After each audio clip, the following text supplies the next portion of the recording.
Hello there, everyone. The Game Awards for 2019 just got announced, and since I'm going to look at them anyway, might as well make a little video on it and share with you guys my thoughts on the whole thing. I don't really take it seriously at all, and neither should you, just because, well, first of all, I can't take it seriously just because they don't allow write-ins, so you are restricted to voting on just what the nominees are, which could be anything, and then the legitimacy of the votes are always suspicious, but anyways, no harm in actually voting. Plus, I just like participating in this anyway. And of course, the Game Awards are more so just exciting because of all the announcements. Anyways, let's start. So, Game of the Year. What do they have here? Obviously, Death Stranding. I'm expecting Death Stranding to show up a lot here. And I expect a lot of people to smell something fishy about that, just considering Jeff Keighley's relationship with Hideo Kojima and Jeff Keighley's inclusion in the game after all. So, Control, I have no idea why that's here. Death Stranding, Resident Evil 2. Resident Evil 2 remake's amazing, although I think it would be a bit bizarre for a remake to win Game of the Year. I heard that in Europe, the Game of the Year, somewhere in Europe, the Game of the Year was Resident Evil 2 Remake, which is bizarre, like I said, for a remake to win. I feel like there should be a separate category for remakes, because then you could have things like the Crash Team Racing Remake, which I'm still playing, because I'm still having a blast with that, and then, of course, Resident Evil 2. Anyways, though, Smash Bros. Ultimate. So a lot of people might be a bit surprised why Smash Ultimate is showing up here, since it came out last year, but it actually released, although it did release last year, it released after the Game Awards last year, so it rolled over to now, so it's finally getting its due. So, how do I scroll to the right here? Like that. Okay. The Outer Worlds, Smash Ultimate, Sekiro, Death Stranding, and Control. I was not expecting the list to look like this. I was expecting Death Stranding. I was expecting Resident Evil 2 Remake. Not surprised about Sekiro. Surprised about the other three, though. Well, maybe not the Outer Worlds. Anyways, though, I'm going to have to give this one to Smash Ultimate for obvious reasons. And also because I'm not voting Smash Ultimate as best fighting game. Since I don't really consider it a fighting game, it's really its own thing. Hence why I'm voting it here and not in fighting category. Especially after seeing Smash players have trouble with Terry's inputs, definitely do not consider Smash Ultimate a conventional fighting game, at least. You brought that on yourselves, Smash players. Thank you for casting your vote. I earned a badge, a token. I voted in one category, wow. So special. Yes. Okay, so it's already voted. Action game. Apex Legends. Action game is such a bad category because it's so vague. All these other things, there's action and then action adventure. I really do not agree with these, the way these are categorized. Anyways, let's just vote for our favorite in whatever category this is. Okay, obviously Devil May Cry 5. Devil May Cry 5, first of all, is my favorite game. Not just in 2019, but it's honestly my favorite game right now. And it's an action game first and foremost, so if it's going to win any category, action game would definitely be the one that it would want, so definitely vote that. But let's see what the other options were. Apex Legends, Astral Chain. Astral Chain's pretty good, too. I played through that. But like all Platinum games, honestly, the combat, it gets a little unengaging after a while. It's just not as sophisticated as the combat in Devil May Cry, but still a great game. Gears 5, Metro Exodus. Okay, so obviously these are the two games that I'm particularly fond of in this category. Action Adventure. Borderlands 3, Resident Evil 2. See, look, there's another remake.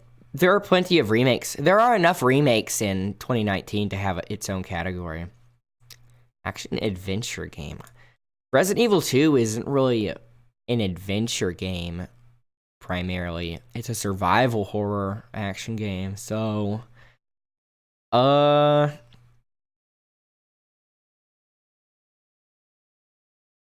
I may just not vote in this category because,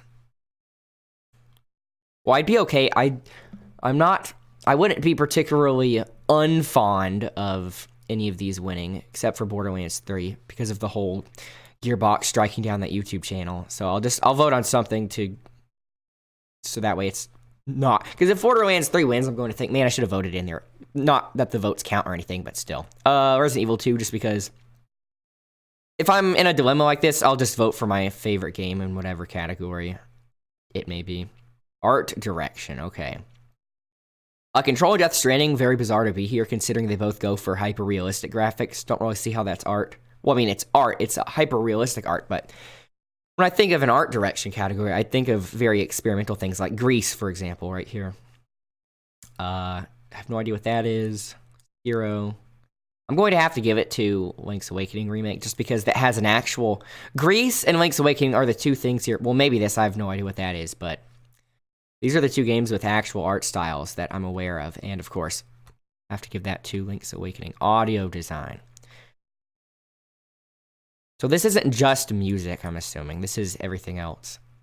Going to have to say Resident Evil 2 because it's a survival horror game, and the sound design is a big element when it comes to creating a sense of horror and dread.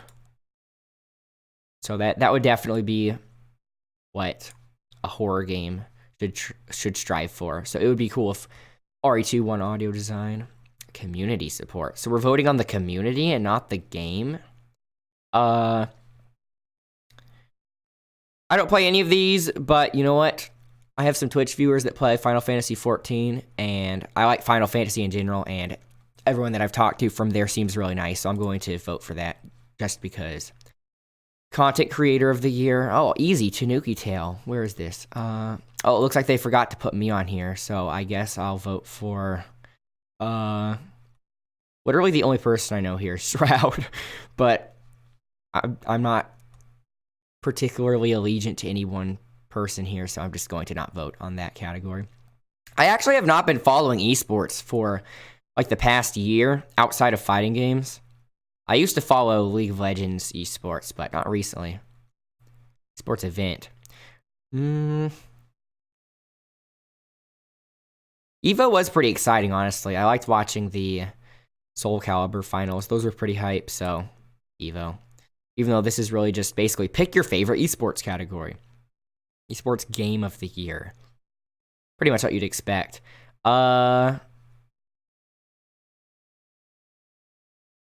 So League of Legends and Overwatch are the two games from this category I actually play. Although I haven't played either in a while. I'm going to vote League of Legends just because this is the thing I play the most, even though I really do not like the state of the game right now.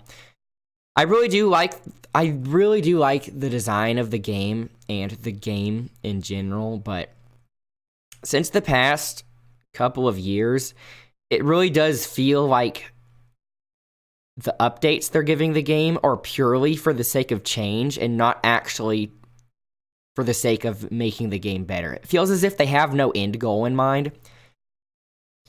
I bet if you were to ask the creators, how would you want League of Legends to be in the next, 5 years? Have them express the ideal version of the game. I don't think they would have one. I think they just want to perpetually keep changing it to keep it relevant. Anyways, that's kind of a tangent. That deserves its own video. Esports host. Hold on. I'm going to not vote on this one. All the esports hosts I like aren't in here, so skip. Esports player. Is that kid that won a bunch of money with Fortnite? I just can't believe Fortnite's considered an esport. Wow, just 5 people. So many esports players, but they only do 5 people. None of my favorites are here. Esports team. Skipping so much of the esports stuff. I feel like a faker. Ooh, see what I did there? Family game. Family fun time. Excuse me. Super Mario Maker 2, I don't see how that's a family game. That's more of a single-player thing, even though it has the multiplayer in it. Ring Fit Adventure. Does that have multiplayer? I've watched some streams of that, but I don't think it... I wasn't aware... If it has multiplayer, I wasn't aware of it. Although the game does seem very interesting. It actually does seem good, strangely. Luigi's Mansion 3, that also has multiplayer. I'm going to have to give it to Smash Ultimate, though, just because when I'm thinking of a family game, I'm thinking of multiplayer, and Smash Ultimate obviously has the best multiplayer. Okay, fighting game. I'm not going to give it to Smash here for reasons already stated. Definitely not Jump Force, nor Dead or Alive, not Mortal Kombat, so I'm going to have to give this one to Sam Show. Sam Show has actually been really good. I earned a badge. Decathlon. Voted in 10 categories.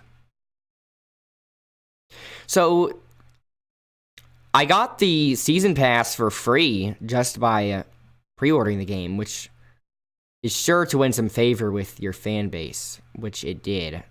So, I'm automatically biased towards Samurai Showdown. But in addition, they've been really good with the patches and the balancing with this game. And they're still adding characters, so definitely Sam Show here. Although I haven't played it in a while. I haven't played it in a few months.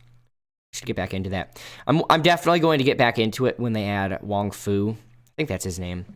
They're adding this big burly character in February who has this giant stone pillar as a weapon. Definitely want to check him out. Fresh indie game. Presented by Subway. Okay, I see what's going on here. Oh, Slay the Spire. I forgot that it wasn't technically released last year because I guess it got officially released now. It's out of beta. Definitely Slay the Spire. Untitled Goose Game's probably going to win this category just because of its popularity. Even if that's just because of its meme status.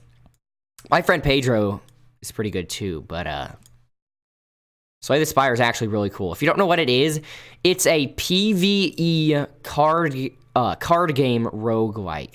You heard that right. PvE card game roguelike. Pretty cool. Game direction. Outstanding creative vision and innovation in game direction and design. That is a lot of words to say something so vague. I'm not going to give a game direction vote to a remake because you don't need much of a creative vision, at least relatively, when you're remaking a game because you already have the thing that you're going to remake. It's not as if you're conceiving something from scratch. So, haven't played Sekiro, but I've watched my brother play it, so I'm going to give it to that. Although, Death Stranding is kind of creative, but innovative, I don't know. Games for impact. What are these categories? Thought-provoking. Okay. No, this is where all those artsy indie games come in. Literally have not played any of these. Oh, that actually came out? I wasn't even aware of that. I remember this game being shown off at E3 at EA's press conference, but I did not know that actually got released. Must have not had much advertisement. Indie game. Katana Zero is cool. Untitled Goose. I thought we already did indie game. Hold on. Game direction. Fresh. Okay, so by fresh they mean it's a debut game. It's a debut game from an indie studio, whereas these are just indie games, but not necessarily debut games. It's a very nuanced difference. I don't know if that would change people's voting behavior, but they do have different nominees here, so maybe that's enough. Mobile game. Is Teppen not on here?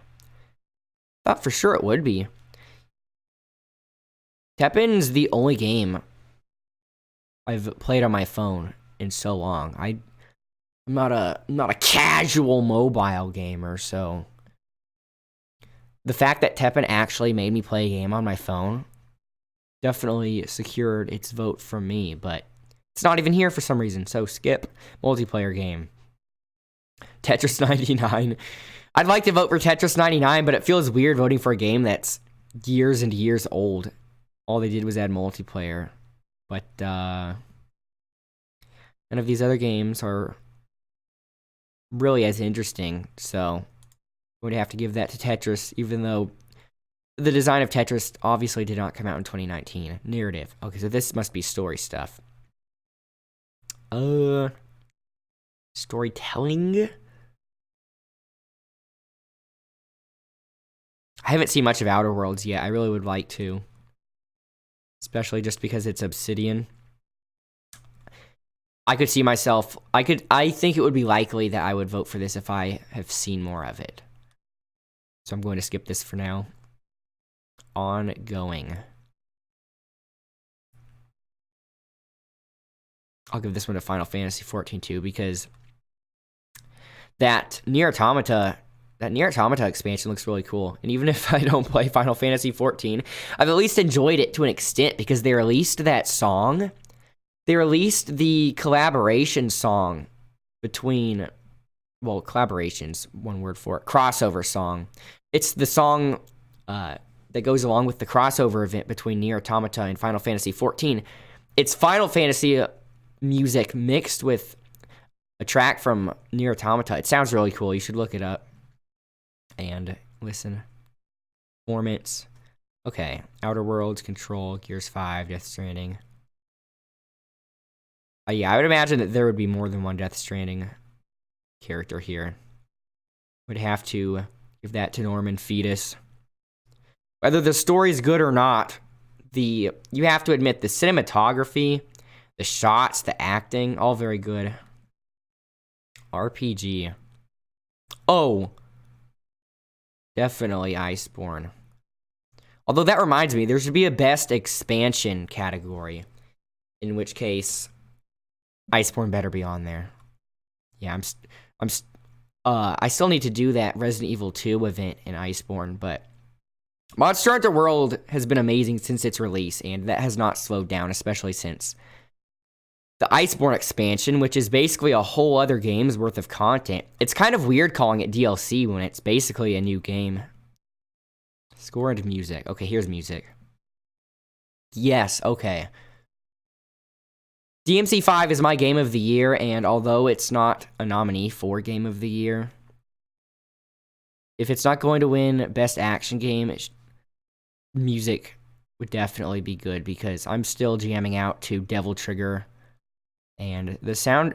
V's theme is really good too, but I can't think of any other games that came out this year with a standout soundtrack. 2017 was really good for soundtracks. Well, 2016 was too. 2016 had Doom, and 2017 had Nier Automata. But this year, I can't really think of any things aside from Devil May Cry 5, so I really hope this wins either Best Action or Music. Not that it really matters. Keep in mind, companies don't really care about this either, just because sales are all that matters to them, and to the average consumer, to more than 99%, people don't care if a game, well, maybe they care, but who actually knows about this? And even the people that do know about this, does it really affect their purchasing behaviors? Probably not. So, like I said, this isn't really of any real consequence. Sports racing game. Crash Team Racing Nitro Fueled. Definitely. Very good remake. They keep adding free stuff. It has sort of a bad PR right now just because Activision lied about not putting the option to purchase currency in the game. Well, first of all, it's Activision. What did you expect? Second of all, that does not harm the game at all. I keep saying this on my Twitch channel. So, while they did lie about not adding microtransactions, them adding the option to purchase Wumpa coins in the game does not affect anything in the game, really. You can ignore it, as I've been doing, and the game is just as good as it has been, but they keep adding free content by means of Grand Prix, where they add new tracks, and you can get new cosmetics and characters just by playing. So, if you're not familiar with what's going on with that game, and you just heard people complain about it, don't let that dissuade you from getting the game, because I haven't had this much fun with a kart racer since Mario Kart DS. It's really challenging, really competitive, really fun. Strategy game. I actually have not played many strategy games this year. I usually play a lot of strategy games. The only one here I got was Fire Emblem, and I hate to admit this, but I actually have not beaten this, despite my huge affinity for Fire Emblem, just because after the first 10 hours of the game, it has such a slow start, and the first 10 hours of the game has virtually no story at all. And so it doesn't really have much of a hook. And there's so much there are so many side activities you can do on the campus. And that's probably a big plus for a lot of people. But for me, I just really want to get into the actual strategy gameplay, the actual maps in Fire Emblem. And a lot of the side stuff just feels overwhelming, and it feels like almost a chore to get through. Not that it isn't fun, but like I said, personally, I just really like the actual core gameplay of Fire Emblem, and all this extra side stuff just feels like too much garnish for me. I'll probably get back into it and beat it soon, but I just wanted to bring that up. It's not necessarily a criticism. PRAR. I'm going to obviously vote Beat Saber. Not that I've played any of these, but love watching it. That is all the categories, really. They don't have a best DLC category.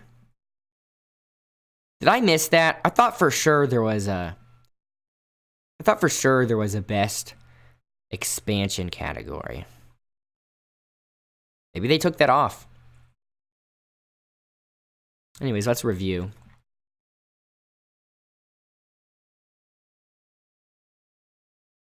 Okay, Game of the Year, Smash. A game that didn't even come out this year winning Game of the Year. Oh, I can imagine it now. I've already heard some people saying how 2019 was a bad year for gaming compared to other years at least. And so imagine if a game that didn't even release this year wins Game of the Year 2019. That is just going to reinforce those statements even more. Action game, DMC5. Thank you very much. Action adventure, Resident Evil 2, although that's a weird category for it. Art direction, Link's Awakening remakes. Audio design, RE2. That's a good category for the game. Community support, FF14. Content creator, esport coach, esport stuff. Family fun time game. Smash. Smashing is a great family pastime. Fighting games, Sam Show. Fresh indie game, Slay the Spire. I'm not kidding about this. This is a really good game. I played it a lot last year. Yeah, last year. But they keep adding updates and stuff, and I do want to get back into it sometime soon. Especially since they put it on the Switch as well. It's very unique. Anyways. Hero, game direction, very vague category. Impact. Yeah, not voting anything here yet. Indie game, Katana Zero. Mobile game. Oh yeah, no tap-in. Multiplayer. Tetris 99. If for nothing else but the shock value of when that game was announced. Narrative. Did I not vote for narrative? I guess I didn't. Ongoing. FF14. I thought I said that already. I think it was community. It's Norman Fetus. Iceborne.